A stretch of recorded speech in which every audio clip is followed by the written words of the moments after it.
Why are people afraid to step out of even abusive marriages?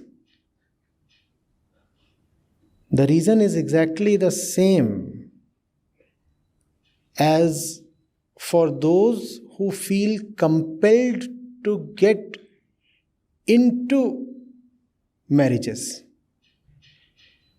That is the pressure to conform. That is the pressure to belong to the crowd.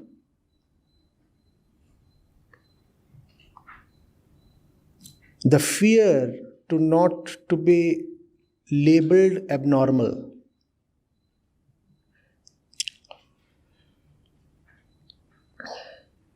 The urge to not to miss out on something that has been glamorized as extremely important and central. Here in India, what are 90-95% of our movies about?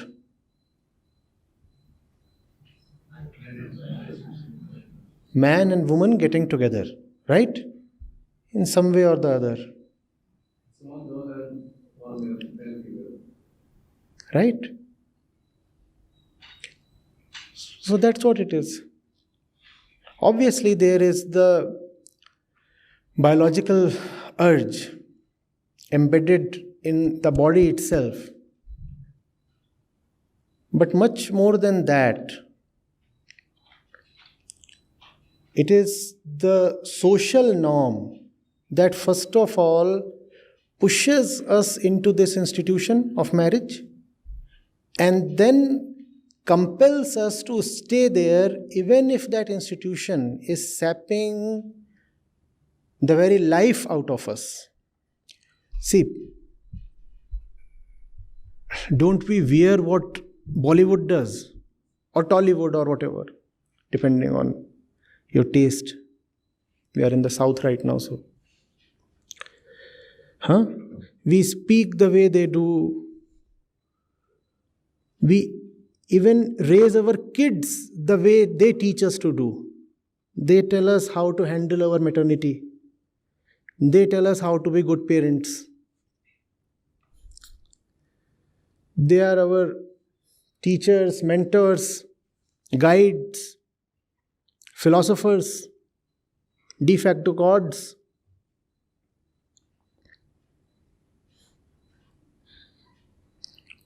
Do we see how much is our life dictated by the forces of entertainment?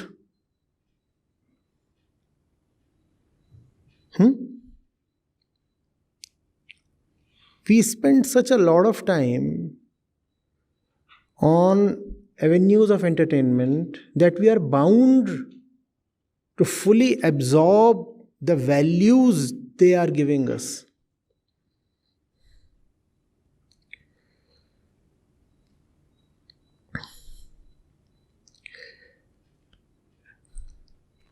If you read the Gita, there is no man-woman angle. So that kind of center, that feeling, that very issue will not even be activated in your mind. Will it be? Some other more important issue will take dominance. No? What is the right action? When to indulge in a war and when to retreat? How to pick the right battle to fight? Who exactly am I? What is my relationship with the world? If you spend time with the Gita, these are the issues that will get activated within you. You will feel involved with these issues. Whereas if you watch a movie, what is the issue that will gain importance in your mind? How do I get my man? How do I get my woman? Right? Even if you go to the Ramayana, what you find is that a noble and honorable man is prepared to give up on marital, conjugal pleasure for the sake of a higher ideal. Right? Now, this kind of a higher thing you will never find in the avenues that supply you your values. And all the time we are with entertainers. And so much of our entertainment is simply related to sex.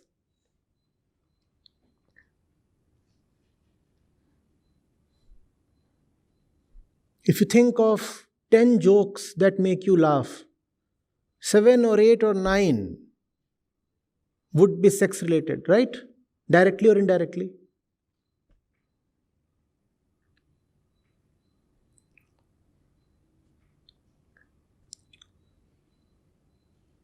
So, right from the age of 6 or 8,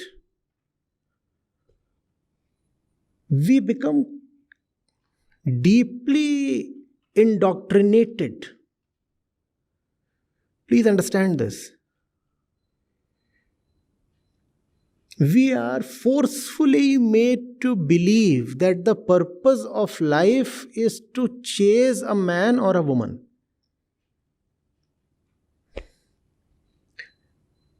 And the highest possible ideal is to spend time or life with some nice and right person. Right? That is what you also call as settling down. Now that ideal is ingrained in our minds from a very, very early age, and it refuses to leave us even after we turn 80 or 90. What is life for? No, life is not for a noble cause. Life is not for liberation. Life is not for knowledge. Life is not for exploration. Life is so that you can have somebody's hand in your hand. Life is for romance. Right? Life is when you have that right and perfect person with you, next to you. That's when life is right. It becomes impossible for us to even imagine a life that is not welded to somebody else's. What else is wedding? Welding. No?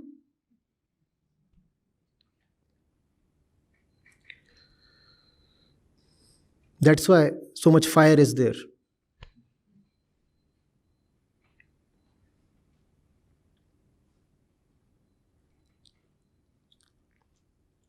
It sounds scary if you imagine, if I tell you,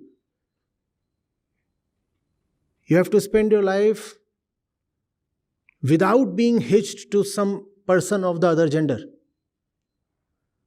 Most of us will start feeling scared. I can understand the situation of those who are already welded. But even those who are fortunate enough to not yet have been welded, even they will start feeling scared. Oh my God, what a scary vision. All alone, what will happen to me? Where did this feeling come from? Definitely this feeling is not coming from the body. Definitely this feeling is not prakritic or genetic. Because this kind of feeling is not found in animals. Animals do form pairs, but only for a while. And then they go their own way. Till the next mating season. They are away.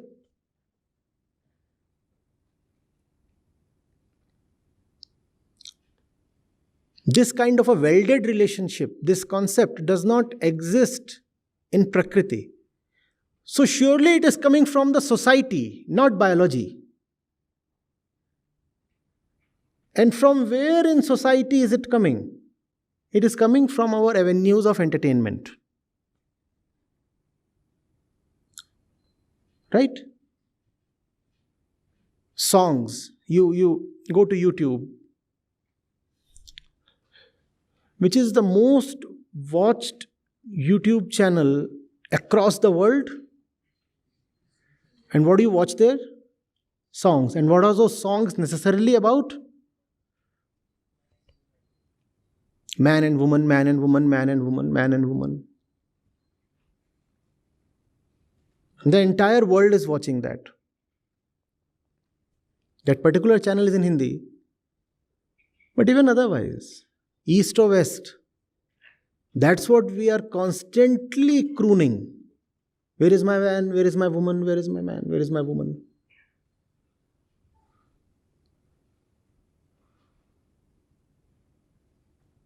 So that's the reason why the day you turn, 12? You actually start looking for a partner. I've heard kids of age 6 and 8 have boyfriends and girlfriends these days. That's because this mass culture through media is now reaching them even earlier. They all have mobile phones. So even they are thinking that the highest thing possible in life is a boyfriend or girlfriend. And if you have that, then you have arrived. You have succeeded.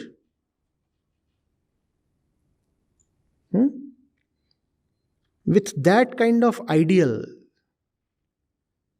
how will you ever have the courage to walk alone? And when I say walk alone, that does not mean that you cannot be in a relationship. When I say walk alone, that means being free of the compulsion to be in a relationship. These are two very different things. You can be in a relationship out of your freedom. It is an expression of your freedom that you are in a relationship. That is possible, right? Since I am free, hence out of my choice I am in a relationship. But that's not the case very often. Most of us are in relationships not because of freedom but because of compulsion. And that's the reason why we have so many husband-wife jokes. Otherwise, how can there be something to joke about in that? You don't have mother-son jokes. You don't have brother-sister jokes. Why do you have so many husband-wife jokes? Just to mitigate the suffering a little. Just to be able to laugh at your own sorry situation a little.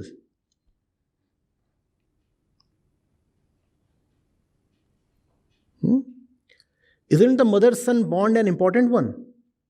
Why don't you have mother-son jokes then? Why only husband-wife jokes? Because without joking, it will be even more difficult to tolerate.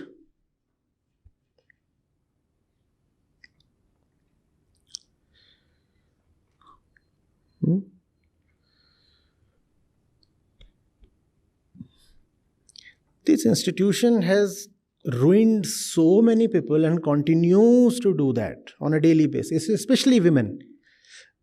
Here we have a man stating his predicament and suffering. But this institution has been equally, if not more, harsh upon women.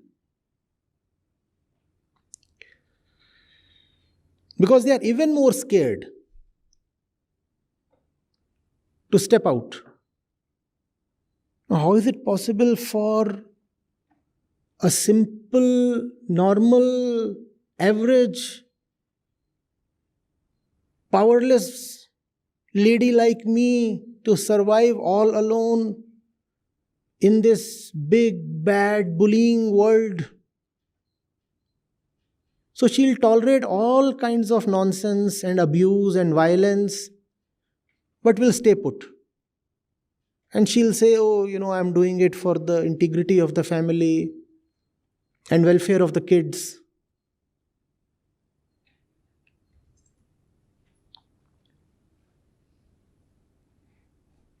Same goes for men, because now women are as nastily empowered as men used to be. So they are as nastily exploitative as well.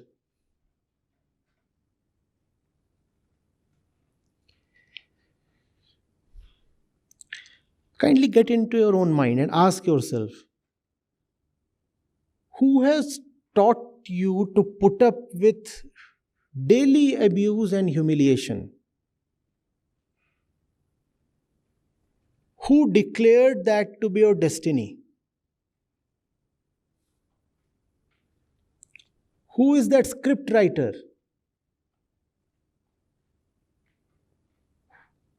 Whose is this decree that cannot be reversed?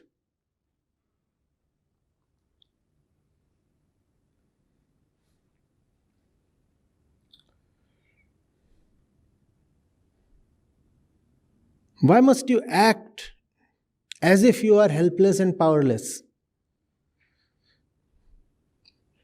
Why must you behave as if there is no choice?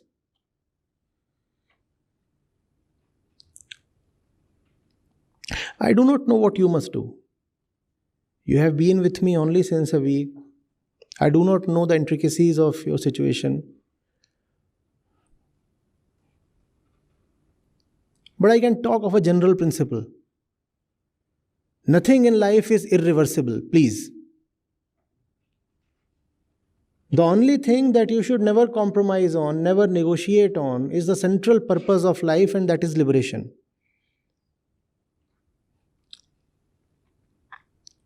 All else is dispensable.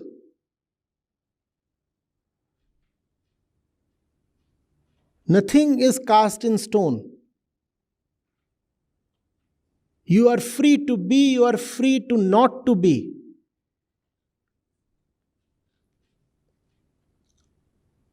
And there is no God sitting upstairs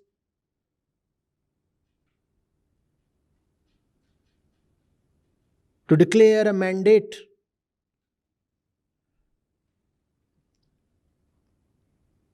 Existence will not curse you if you are solo. And there is no special reward for remaining hitched.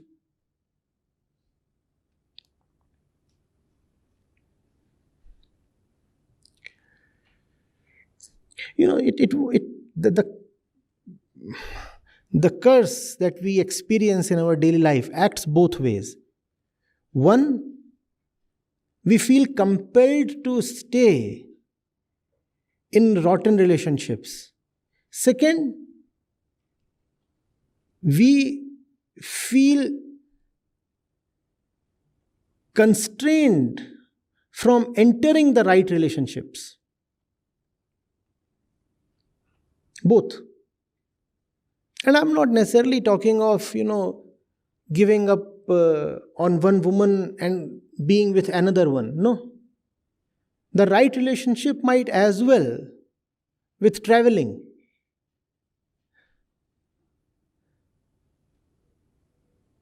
Travel that you cannot afford because the other person won't allow you to. So that relationship is not only abusive in itself, but also an impediment to another right relationship.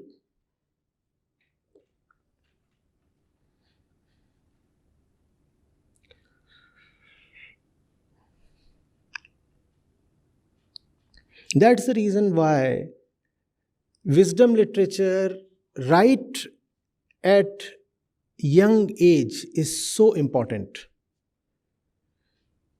So that you may have higher ideals, especially girls. Both. It's the age of empowerment. Else, the only ideal you will worship is the ideal of a couple, the happy couple. And that's the ideal almost everybody has. Done your UG, done your PG, now what? Now I will happily settle down.